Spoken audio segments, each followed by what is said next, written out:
안녕하세요. 영프로팀입니다. 다들 최근 주식에 관심이 많아지시면서 해외 주식에도 큰 관심을 가지고 계실 텐데요. 오늘은 다우, 나스닥 등 해외 주식과 관련된 용어에 대해서 한번 다뤄보도록 하겠습니다. 그럼 지금부터 줄인 얘기 해외 주식 편 시작해 보도록 하겠습니다. 저도 여러분들처럼 미국 주식에 관심이 많아지면서 하나씩 사고 싶어졌는데요. 그 중에서도 최근 백신 생산을 성공할 것이라는 기대감에 주목받고 있는 모더나와 아스트라제네카라는 주식이 눈에 들어왔습니다. 그래서 먼저 야후 파이낸스에 들어가서 아스트라제네카 주식이 한 주에 얼마인지 먼저 검색해 봤더니 이렇게 54.22달러라고 나와 있었습니다.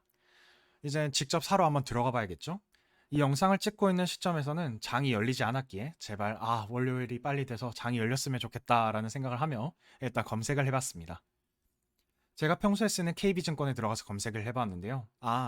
해외 주식 거래하는 방법에 대해서 궁금하신 분들은 다른 영상을 통해서 한번 다룰 예정이니 그 영상을 참고해 주시면 좋을 것 같습니다. 그런데 증권 시스템에 들어간 저는 혼란에 빠졌습니다. 뭐죠? 주식이 왜 두 개죠?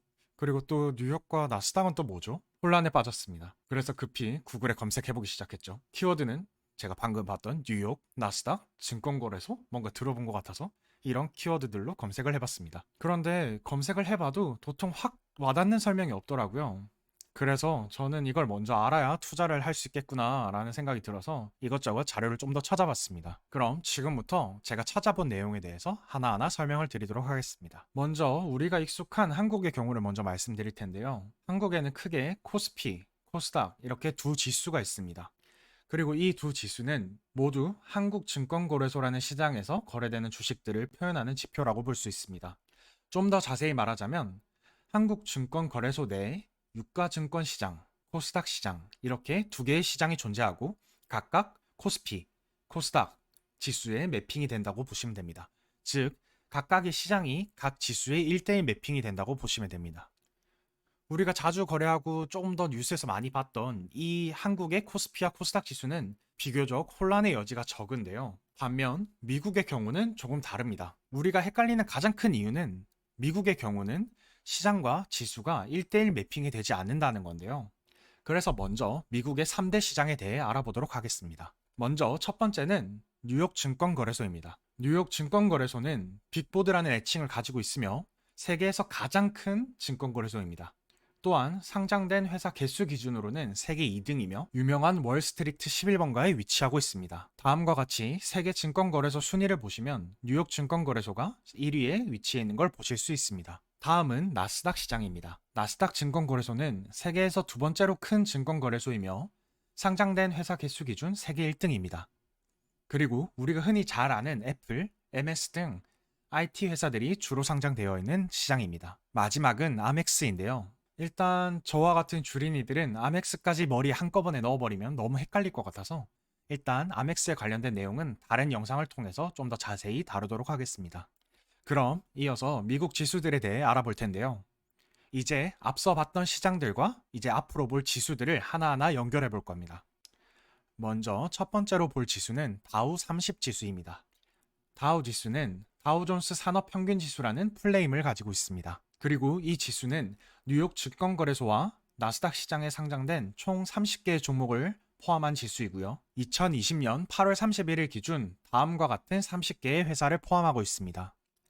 이 중에서 노란색으로 표시된 MS, 시스코, 엔텔은 나스닥에 상장된 종목이며 나머지는 모두 뉴욕 증권거래소에 상장되어 있는 기업들입니다. 자, 앞서 말씀드린 대로 지수가 하나의 시장에 매핑되는 것이 아니라 두 시장에 상장된 기업들을 포함하고 있음을 알 수 있습니다. 두 번째는 S&P 500입니다. 이 지수는 스탠다드 앤 푸어스라는 회사에서 관리하는 지수이며 다우, 나스닥을 포함하여 총 500개의 종목으로 구성되어 있습니다. 다우랑 비교했을 때 나스닥에 상장되어 있는 기술주 중심으로 구성되어 있으며 다우 지수보다 좀 더 광범위한 종목들을 포함하고 있으므로 시장을 좀 더 잘 대표한다고 볼 수 있는 측면이 있습니다. 다음으로 볼 지수는 나스닥 지수입니다. 지수 이름에서 알 수 있다시피 나스닥의 모든 기업을 포함하는 지수입니다. 마지막 지수는 러셀 2000 지수입니다. 이 지수는 상대적으로 소형주 중심의 총 2000개의 기업을 포함하고 있기에 소형주 주가의 증감을 잘 표현하는 지표입니다. 이렇게 지금까지 미국의 증권시장과 지수에 대해 알아보았는데요. 그럼 제가 혼란에 빠졌던 아스트라제네카로 다시 돌아가 보겠습니다. 앞서 설명드린 미국의 시장, 지수에 대해서 검색해 보면서 아스트라제네카 관련된 기사들도 조금 더 찾아보았는데요. 찾다 보니 다음과 같은 기사를 확인할 수 있었습니다. 이 기사는 아스트라제네카가 뉴욕 증권시장에 상장되었다가 2020년 9월 25일부로 나스닥으로 이전한다는 내용입니다. 그래서 이렇게 우리가 보는 증권 시스템에는 아스트라제네카 관련된 종목이 총 2개가 떴던 겁니다. 원래는 뉴욕 증권거래소에 상장되어 있다가 9월 25일부로 나스닥으로 이전되었기 때문이죠.